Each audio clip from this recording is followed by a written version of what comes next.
علمی point number 4،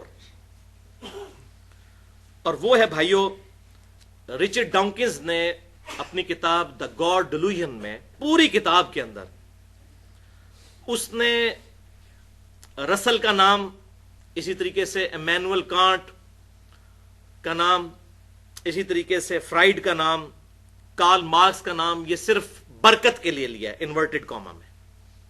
اصل میں جس کو اس نے فالو کیا ہے وہ چارلز ڈارون ہے، جو سمجھ لیں اس کا مرشد اعظم ہے، جس کی بنیاد پہ اس نے وہ ساری کتاب جو ہے وہ سارا اپنا مقدمہ پیش کیا ہے۔ چارلز ڈارون کی یہ کتاب Origin of Species by Means of Natural Selection, یعنی مختلف جانداروں کا وجود میں آنا قدرتی چناؤ کے عمل کے ذریعے سے۔ یہ قدرتی چناؤ یا ایوولوشن یا نیچرل سلیکشن کیا ہے وہ میں بعد میں بتاتا ہوں۔ یہ 1859 کے اندر کتاب چھپی، 1859 میں، اور یہ بات بالکل حقیقت ہے کہ صدیوں سے منکرین خدا کو جو دلیل نہیں ملتی تھی کہ اتنی زیادہ 20 لاکھ کے قریب مخلوقات زمین پر کیسے آباد ہو گئیں، اور وہ اٹکل پچو سے بات کرتے تھے، ایک بنیادی اور مضبوط دلیل ان کو مل گئی ڈارون کی اس تھیوری کی شکل میں۔ ہے تھیوری ہے، ڈارون نے دعویٰ نہیں کیا کہ پریکٹیکلی ایسے ہوا، اس نے کہا یہ میری تھیوری ہے، ہائپوتھیسز ہے، ایسا ہی ہوا ہوگا۔ اب یہ نیچرل سلیکشن جو ہے اس کو سمجھ لیں، قدرتی چناؤ کو یا ایوولوشن کو، ارتقاء کو، تو ڈارون کا نظریہ یہ ہے کہ شروع میں کہیں سے ایک جاندار وجود میں آ گیا۔ اب یہ مسنگ لنک ہے کہ کیسے آیا، اس کو چھوڑیں، وہ بعد میں ہم ڈسکس کرتے ہیں۔ بہرحال ایک جاندار وجود میں آ گیا، اور پھر وقت گزرنے کے ساتھ ساتھ جو اس جاندار پہ حالات اور واقعات آئے، اس کے ذریعے اس کی ایوولوشن ہوتی رہی، اور جو اس کی نسل آگے پروڈیوس ہوئی، جن جانداروں نے حالات اور واقعات جو زمین پر برپا ہوئے ان کو سسٹین کر لیا، طوفانوں کو، اسی طریقے سے زلزلوں کو، اور ارد گرد کے حالات کو جو لوگ سسٹین کر گئے، جو جاندار، وہ زندہ رہ گئے اور باقی وقت کے ساتھ ساتھ ختم ہوتے چلے گئے۔ تو اس پورے پروسیس کو وہ کہتے ہیں ایوولوشن، اور قدرتی چناؤ ہوا، نیچرل سلیکشن۔ تو ہر نسل جو ہے اس طریقے سے آگے شفٹ ہوتی چلی گئی، اور کرتے کرتے اس وقت 20 لاکھ مخلوقات جو ہیں وہ روئے ارض پر موجود ہیں۔ اور اس کا یہ دعویٰ ہے کہ یہ جو زرافے ہیں یہ ہرن سے بن گئے ہیں۔ ہرن جو ہیں یہ اپنی گردن لمبی کر کے پتے توڑنے کی کوشش کرتے رہے، حتیٰ کہ ان کی گردن لمبی ہوتی گئی نسل در نسل، اور اتنی بڑی گردن بن گئی۔ یہ تو کچھ نہیں، جو آگے اس نے بات کی ہے کہ مچھلیاں جو ہیں آہستہ آہستہ پانی سے نکلیں اور ریپٹائلز کی شکل اختیار کر گئیں۔ یہ مگر مچھ اور ایلیگیٹرز، اور اس طرح مچھلی پانی سے نکلے تو زندہ رہتی ہے، کہتے ہیں جو زندہ رہ گئیں، اب یہ ہائپوتھیسس ہے، جو زندہ رہ گئیں وہ ریپٹائلز کی شکل اختیار کر گئیں۔ اور اس سے بڑا مذاق کہ یہ ریپٹائلز آہستہ آہستہ انہوں نے اپنے ہاتھوں کو ہلانا شروع کیا تو پرندوں کی شکل اختیار کر لی۔ اب دیکھیں ہم لوگ ہنس رہے ہیں اس لیے کہ ہم جس جدید دور میں بیٹھے ہیں، ہمیں سائنٹیفک فیکٹس کے ذریعے کتنی ریالٹیز موجود، ہمیں پتا ہے کہ یہ زندگی کتنی کمپلیکس ہے۔ اس زمانے میں لوگوں نے اس کو اڈاپٹ کر لیا، لیکن ڈارون نے اس کتاب کے اندر یہ انصاف کیا کہ اس نے اس کتاب میں ایک چیپٹر باندھا ہے ڈیفیکلٹیز ان تھیوری، کہ میری یہ جو تھیوری ہے اس میں جو مشکلات مجھے پیش آ رہی ہیں، اس میں سب سے بڑی مشکل اس نے کہا کہ اگر کسی ایک مثال سے بھی یہ بات ثابت ہو جائے کہ کوئی بھی پیچیدہ جانور یا کوئی آرگن، کوئی عضو بغیر ارتقائی تبدیلیوں کے خود بخود بن سکتا ہے اچانک، تو میری یہ ساری کی ساری تھیوری غلط ثابت ہو جائے گی۔ اور مزے کی بات ہے اس پوری کتاب کے اندر اس نے اس بات کا کوئی تسلی بخش جواب نہیں دیا کہ پہلا جاندار کس طرح وجود میں آیا، کیونکہ وہیں سے تو سارا معاملہ سٹارٹ ہوا۔ اسی طریقے سے اللہ کا شکر ہے کہ اس نے یہ بھی دعویٰ نہیں کیا کہ زمین پر جو زندگی ہے یہ ہمیشہ سے ہے، تب بھی پرابلم کھڑی ہو جاتی۔ اس وقت تو اس کو نہیں پتا تھا، وہ تو بعد میں بگ بینگ تھیوری کے ذریعے یہ ساری ڈیٹیل جو میں نے مسئلہ نمبر 60 میں ہو از اللہ میں بتائی ہے کہ یہ اب اسٹیبلش ہو چکا ہے سائنس کے اندر یہ بات کہ کائنات پیدا کی گئی ہے، ہمیشہ سے نہیں ہے، یہ پیدا ہوئی ہے۔ جب کوئی چیز پیدا ہوئی ہے تو پھر کوئی کریٹر بھی ہے۔ تو ڈارون کا وہ دعویٰ جو ہے وہ 5 سالوں کے اندر ہی غلط ثابت ہو گیا اس کی کتاب کے آنے کے بعد۔ اسی دور میں بہت بڑا ایک بیالوجی کی فیلڈ کا سائنٹسٹ تھا، اس کا نام ہے لوئی پاسچر۔ اس نے اس کے جو یہ دعوے کی بنیاد ہی اکھاڑ دی، اور اس نے یہ ثابت کیا تجربات کے ذریعے کہ یہ بات امپاسبل ہے کہ کوئی بھی میٹر خود بخود کسی جاندار کی شکل اختیار کر لے، ایون کوشش کر کے بھی کسی بھی مٹیریل کے ساتھ کوئی جاندار نہیں بنایا جا سکتا۔ اب اس کو آسان الفاظ میں آپ سمجھ لیں کہ انڈے میں سے چوزا نکلتے تو ہم لوگوں نے دیکھا ہے، انڈا توڑ کے لیسدار مادہ دیا جائے، دنیا جہان کے سارے انٹلیکچوئلز اکٹھے ہو جائیں، اس لیسدار مادے سے ایک چوزا تو بڑی دور کی بات چوزے کی چونچ بنا کے بتا دیں، نہیں بنا سکتے۔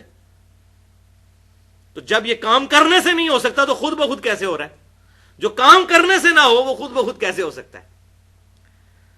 کیونکہ پہلے یہ سپونٹینیس جنریشن کا کنسپٹ پایا جاتا تھا جب لوگوں کو سائنس کی اتنی نو ہاؤ نہیں تھی، لوگوں میں عقیدہ تھا کہ یہ کیچڑ میں سے مینڈک خود بخود بن جاتے ہیں۔ وہ تو اب پتہ چلا کہ مینڈک جو ہے ڈورمنٹ پوزیشن میں کئی مہینوں کے لیے زمین میں چلے جاتے ہیں اور برسات کے موسم میں باہر نکلتے ہیں۔ وہ یہ کہتے تھے جی وہ کیچڑ کی شکل کے ہوتے ہیں تو اسی میں سے بن جاتے ہیں۔ اب ان کو کیا پتا کہ یہ زندگی کتنی کمپلیکس ہے؟ اس وقت خوردبین تو مائکروسکوپ تو دریافت ہی نہیں ہوئی تھی، یہ تو بعد میں پتا چلا کہ یہ زندگی کتنی کمپلیکس ہے۔ اسی طریقے سے لوگوں کا یہ کنسپٹ تھا کہ جو گوشت ہے اس میں سے خود بخود چھوٹے چھوٹے کیڑے بن جاتے ہیں۔ یہ تو بعد میں جب الیکٹرانک مائکروسکوپ دریافت ہوئی تو لوگوں نے دیکھا بھائی وہ چھوٹے چھوٹے کیڑے گوشت میں سے نہیں بنتے، گوشت کے اوپر جو مکھیاں ان کے پاؤں کے ساتھ آ کے جو لارواز کے انڈے آتے ہیں وہ ان میں سے وہ لارواز نکلتے ہیں۔ اب وہ نیکڈ آئی سے تو نہیں دیکھے جا سکتے تھے، تو لوگوں نے کہا جی گوشت میں سے خود بخود کیڑے پیدا ہونے شروع ہو جاتے ہیں۔ تو اس طرح پھر الحمدللہ بیالوجی کا یہ لا تو بالکل فائنل ہو چکا ہے کہ living things can never be produced from non living things. زندہ چیزیں کبھی بھی مردہ سے نہیں بنائی جا سکتی، زندہ ہی میں سے زندہ نکلے گا۔ انڈا مرغی ہی دے گی، اس انڈے کو آپ مشین میں رکھیں، مرغی کے نیچے رکھیں، جہاں سے مرضی، لیکن انڈا جو ہے وہ مرغی نہیں دینا ہے، زندہ چیز میں سے ہی یہ چیز نکلنی ہے۔ یہ بیالوجی کا لا فائنل ہو چکا ہے۔ اور دوسرا لا بیالوجی کا یہ فائنل ہو چکا ہے کہ تمام زندہ چیزیں پانی سے پیدا ہوئی ہیں، جو الحمدللہ قرآن پاک میں سورۃ الانبیاء کی آیت نمبر 30 میں بھی موجود ہے۔ 8 سے 1400 سال پہلے جب کسی کو گمان بھی نہیں تھا، اس زمانے میں اگر یہ قرآن کہتا نا کہ تمام زندہ چیزیں ریت سے پیدا ہوئی ہیں تو بات سمجھ آنے والی تھی۔ وہاں تو عرب کے ریگستانوں میں ریت ہی ریت تھی اور پانی تو ہے ہی بڑا مشکل تھا، تو یہ کسی کے دماغ میں کیسے بات آ گئی اگر معاذ اللہ یہ کسی انسان کی لکھی ہوئی کتاب ہو تو۔ سورۃ الانبیاء آیت نمبر 30، وَجَعَلْنَا مِنَ الْمَاءِ كُلَّ شَيْءٍ حَيٍّ، اور ہم نے پانی سے ہر زندہ چیز کو پیدا کیا۔ افلا یؤمنون، کیا اب بھی تم ایمان نہیں لے کر آؤ گے؟ تو یہ 2 لاز الحمدللہ بیالوجی کے فائنل ہو چکے ہیں۔ اور اب اس سٹوری کا ڈراپ سین آیا جب 1950s میں، ہم بڑے خوش نصیب دور میں ہیں 2014 میں، 1950 کے بعد یہ سارا کولیپس آف ایتھیزم اور کولیپس آف ڈارونزم ہونا شروع ہوا ہے صحیح معنوں میں۔ 1950s میں ڈی این اے جب دریافت ہوا، جینز کی سٹرکچر دریافت ہوئی، تو لوگوں کو پتا چلا کہ بھائی لائف تو بڑی کمپلیکس ہے۔ ایک چائے کے چمچ میں اتنے جینز آتے ہیں کہ اگر ان میں ڈیٹا لکھا جائے تو اتنا ڈیٹا سٹور ہو سکتا ہے کہ تاریخ انسان میں آج تک جتنی کتابیں لکھی گئیں یا جتنی لکھی جائیں گی تمام کا ڈیٹا ان جینز میں سٹور ہو سکتا ہے۔ اور ڈی این اے میں یہ سارے کے سارے معاملات، جو آج ڈی این اے ٹیسٹ بھی ہوتا ہے، یعنی اگر کسی کا ڈی این اے کا سیمپل لے لیا جائے تو بتایا جا سکتا ہے اس کی آنکھوں کا رنگ کیا ہے، اس کے چہرے کی شیپ کیسی ہے، اس کی کھال کی کلر کیسا ہے، اس طریقے سے پورے جسم کو دیکھ کے انسان کے جتنے فیچرز ہیں وہ ڈی این اے اسٹرکچر سے پتہ چل سکتے ہیں۔ تو یہ پورے کا پورا کوڈک فارم میں موجود ہے ڈی این اے کے اندر، ڈیزائن کی ہوئی چیز۔ تو یہ اس وقت تو لوگوں کو پتہ ہی نہیں تھا، خوردبین بھی نہیں تھی۔ یہ تو خوردبین کے ذریعے جب چیزیں دیکھی گئیں کہ ایک سیل، ایک خلیہ جو بیسک یونٹ ہے انسان کا، کسی بھی زندہ چیز کا خلیہ، جو 1 ملی میٹر کا بھی 1000واں حصہ ہوتا ہے، دوربین کے ذریعے جب اس کو خوردبین کے ذریعے اور پھر الیکٹرانک مائکروسکوپ 1960 کے قریب جو ہے بنائی گئی، جب دیکھا گیا تو پتا چلا کہ بھائی ایک خلیہ اتنا کمپلیکس ہے، اس میں ایک پورا اس کا پاور جنریشن سسٹم ہے، پورے اس کے اندر بیریئر لگے ہوئے ہیں، پوری کنٹرولنگ سسٹم، کنٹرول روم موجود ہے. تو حیران کن بات ہے، سائنٹسٹ کہتے ہیں کہ ایک خلیہ، اس کے اندر جتنا کچھ موجود ہے، اگر اس کو ہم ان تمام چیزوں کو پریکٹیکلی بنائیں تو نیو یارک سٹی جتنی جگہ چاہیے ایک خلیہ بنانے کے لیے، جتنی چیزیں ایک خلیے کے اندر رکھی ہوئی ہیں. نیو یارک سٹی، یہ ایک خلیہ بھائیو، ایک خلیہ. چلو بنا تو لیں گے، اس میں زندگی کہاں سے ڈالنی ہے؟ ایک خلیہ. تو انسان کے جسم میں ایک خلیہ نہیں ہے، سینکڑوں بھی نہیں ہے، لاکھوں بھی نہیں ہے، کروڑوں بھی نہیں ہے، اربوں بھی نہیں ہے. 100 ٹریلین سیلز ہر انسان کے جسم میں موجود ہے، اور 1 ٹریلین 1000 ارب کے برابر ہوتا ہے. 1000 بلین. اور 1 ارب اتنا بڑا فگر ہے کہ کوئی شخص 24 گھنٹے اگر 1 2 3 4 5 6 یہ گنتی گنتا رہے تو 25 سے 30 سال لگیں گے 1 ارب گننے کے لیے. یہ 1 ارب ہے. 1000 ارب ہوگا تو 1 ٹریلین، اور 100 ٹریلین سیلز ہر ایک انسان، جو ہم یہاں 100 کے قریب لوگ بیٹھے ہوئے ہیں، ہر ایک کے جسم میں 100 ٹریلین سیلز موجود ہیں. اور سائنٹسٹ کہتے ہیں یہ اتنا بڑا فگر ہے کہ اگر انگلینڈ جیسے 30 ملک ہوں اور 30 کے 30 درختوں سے پر ہوں تو 30 انگلینڈ کے ملکوں کے درختوں کے پتے جتنے ہوں گے وہ 100 ٹریلین ہے. یہ ایک انسان کے جسم میں. تو یہ صرف سیلز ہیں، ان سیلز تک خوراک جاتی ہے بھائی خون کے ذریعے. جو نسیں ہمارے جسم کے اندر، ایک انسان کے جسم میں اتنی نسیں ہیں کہ 2.5 چکر پوری زمین کا سرکمفرنس کور کیا جا سکتا ہے. 1,00,000 کلومیٹر. 10,000 لیٹر خون روزانہ ہمارا دل 1,00,000 دفعہ دھڑک کے پمپ کرتا ہے. ادھر کوئی بیٹری لگی ہوئی ہے یا ہم خود چلا رہے ہیں؟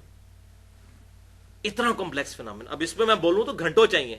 ہو از اللہ اور منکرین خدا کو دلائل کے ذریعے دعوت، وہ لیکچر دیکھ لیا جائے. اس میں نے یہ بہت بڑے بڑے حیران کن فگرز جو ہیں نیشنل جیوگرافک اور ڈسکوری چینلز نے جو یہ چیزیں ریلیز کی ہیں بالکل اسٹیبلش ان کے ذریعے بتائی. اسی طریقے سے بھائیوں ایک انڈے کو صرف کنسیڈر کریں. ایک انڈا جس کے ذریعے چوزا بنتا ہے، وہ اگر ٹوٹ جائے اس میں سے کوئی چوزا نہیں بنا سکتا. زمین و آسمان کی ساری مخلوقات مل کے انڈے کا مٹیریل نہیں بنا سکتی. مٹیریل دے دیتے ہیں ہم انڈے کا اور کہتے ہیں اسے چوزا بنا کے بتاؤ. تو بھائیوں کوئی ایک انڈا روزانہ اربوں انڈوں میں سے مرغیوں کے چوزے، کووں کے چوزے، کبوتروں کے چوزے، ٹھیک ہے، چیلوں کے چوزے، اور کتنے، یہ ایون مکھیاں، یہ ایک ڈریگن فلائی جس کو ہم ہیلی کاپٹر کہتے ہیں پنجابی میں، یہ بھی ایک بال پوائنٹ کے نقطے جتنا ایک انڈا ہے جس میں سے نکلتی ہے. اور اس کے ایک ڈھیلے میں 25,000 آنکھیں ہوتی ہیں. 50,000 آنکھیں ہیں ڈریگن فلائی. ڈریگن فلائی کا کوئی ماڈل نہیں ایگزیکٹ بنا سکتا. زندہ ڈریگن فلائی بنانا تو بڑی دور کی بات. اور یہ کہنا ہے کہ ایک انڈے میں سے ڈریگن فلائی خود بخود بن جاتی ہے، تو بھائی جو کام خود بخود ہو سکتا ہے وہ تو پھر کرنے سے بھی ہو سکتا ہے. تو سارے مل کے ایک ڈریگن فلائی کا ایک پاری بنا کے بتا دیں. پھر ایک بیج جس کو زمین میں بویا جاتا ہے وہ اپنے سائز سے 6 ارب گنا بڑا اور بعض کا 10 ارب گنا بڑا درخت بن جاتا ہے.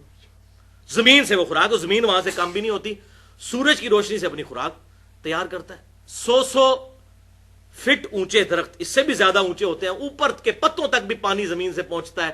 موٹریں لگی ہوئی ہیں، اور ایک درخت تو ہے نہیں ہے، ٹریلینز آف ٹریز دنیا میں موجود ہیں. اور پھر ان پہ فروٹ لگتا ہے، ان کی ٹائمنگ ہوتی ہے. ایک بیج اتنا ڈیٹا سٹور کر سکتا ہے کہ دنیا کی کوئی ہارڈ ڈسک اتنا ڈیٹا سٹور نہیں کر سکتی. یہ پورا فینومینا کہ درخت کب پکے گا، اس پہ جب پھل کب لگیں گے، اس کے پتوں کی شیپ کیا ہوگی، اس کے تنوں کا سائز کیا ہوگا، ایک ایک انفارمیشن جو ایک درخت کو دیکھ کے آپ لکھ سکتے ہیں وہ ساری بیج کے اندر تو موجود ہے. زمین و آسمان کی ساری مخلوقات مل کے ایک بیج بنا کے بتا دیں. تو اگر نہیں بنا سکتے تو کہیں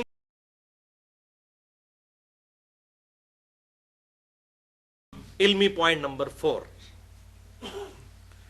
اور وہ ہے بھائیوں رچرڈ ڈاؤکنز نے اپنی کتاب دا گاڈ ڈیلوژن میں، پوری کتاب کے اندر اس نے رسل کا نام، اسی طریقے سے ایمینوئل کانٹ کا نام، اسی طریقے سے فرائیڈ کا نام، کارل مارکس کا نام، یہ صرف